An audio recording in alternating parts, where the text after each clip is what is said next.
আলামিন আমার তিলাওয়াতকৃত আয়াতের ভিতর আল্লাহ রাব্বুল আলামিন বলেন কুল ইন কুনতুম তুহিব্বুনাল্লাহ ফাত্তাবিউনি ইউহিব্বুকুমুল্লাহ ওয়া ইয়াগফির লাকুম যুনুবাকুম ওয়াল্লাহু গফুরুর রহিম।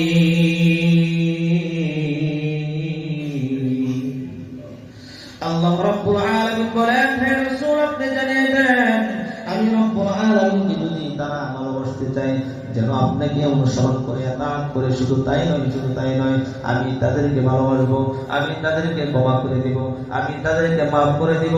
আল্লাহু গফুরুর রহিম, আমি ক্ষমাশীল, আমি দয়াশীল, আমি আল্লাহ প্রত্যেককে মাফ করে জান্নাতের মেহমান বানায় দেব। সুবহানাল্লাহ।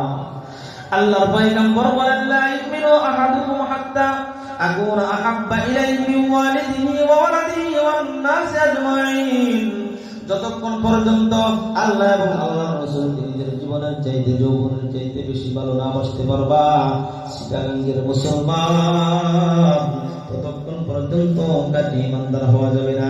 এই জন্য সর্বশেষ আমি একটি আরজি করব, আলোচনা আমি আর লং সময় করতে চাই না। 12টা প্রায় বেজে গেছে, আলোচনা সারা রাত করা যাবে ঠিক কিনা বলেন, কিন্তু দ্রুত ঘুমাইতেও হবে ঠিক কিনা বলেন। আমি সর্বশেষ কিছু আরজি করে আপনাদের কাছ থেকে বিদায় দেব।